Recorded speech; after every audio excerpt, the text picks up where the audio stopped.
महाराष्ट्रात आपल्या कमी जागा दाखवत आहेत, 3 जागा या ठिकाणी माझ्या इथे अंदाजेप्रमाणे 4 जागा येतील उत्तर महाराष्ट्रात असं मला या ठिकाणी वाटतं। 2 जागा निश्चितपणाने येणार नाही असं चित्र दिसत आहे। भाऊ संजय राऊतांनी एक एक्झिट पोलवर टीका केलेली, एक्झिट पोल नव्हे तर हा तर फॅन राऊत इंडिया 295 310 जागांवर जिंकेल असं राऊत म्हणतायत। एक्झिट पोल म्हणजे कॉर्पोरेट खेळ असं राऊत म्हणतायत। तर रतडीचा डाव खेळणं हा त्याचा कायमचा धंदा आहे। ज्यावेळेस पराभव येतो त्यावेळेस मग एक्झिट पोलवर बोलायचं, ईव्हीएम मशीनवर बोलायचं, या पद्धतीचं। आता दूध का दूध पाणी का पाणी 4 तारखेला होणार आहे आणि 4 तारखेला त्यांचं काय म्हणणं आहे ते त्यांनी मांडावं। हो, जळगावच्या दोन्ही जागेवरती कमळ होणार आहे। निश्चितपणाने आम्ही सांगत होतो की थोडं मताधिक्यत घटेल, पण आमच्या 2 जागा येतील हे आम्ही पूर्वीपासून सांगत होतो आणि मला खात्री आहे की 2 जागा ह्या आमच्या निवडून येणार।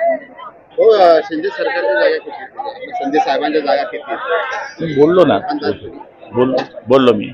हो, काल एक्झिट पोल जाहीर झालेला आहे, मोदी सरकार या ठिकाणी पुन्हा सत्ता येणार आहे असा एक्झिट पोल। लोकांच्या उत्साहानुसार आणि लोकांच्या अंदाजानुसार आदरणीय मोदी साहेब 3ऱ्या वेळेस या देशाचे पंतप्रधान होत आहे आणि जे एक्झिट पोल आपल्याला दिसत आहे ते 400च्या आसपास या ठिकाणी निकाल जातील अशा पद्धतीचे आहे। म्हणजे जे मोदीजी आणि आमचे लोक सांगत होते की आपकी बार 400 पार, त्या पद्धतीचे निकाल लागतील असं सगळ्या एक्झिट पोलने या ठिकाणी सांगितलेलं आहे। हो, शिंदे सरकार कुठेतरी कमी या ठिकाणी दिसून येत आहे, जागा कमी दाखवत आहे, काय नेमका परिणाम झालाय?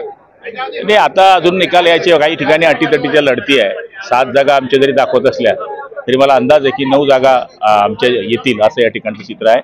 महाराष्ट्रामध्ये आपण जर पाहिलं तर अपेक्षेप्रमाणे आम्हाला यश मिळताना दिसत नाही आहे। या ठिकाणी आम्हाला गॅरंटी होती की 40-45 जागा आमच्या येतील, पण 30 ते 32 जागा बऱ्याच एक्झिट पोलमध्ये दिसत आहेत। पण आम्हाला खात्री आहे की 35 पर्यंत आम्ही जाऊ असं या ठिकाणी चित्र आहे।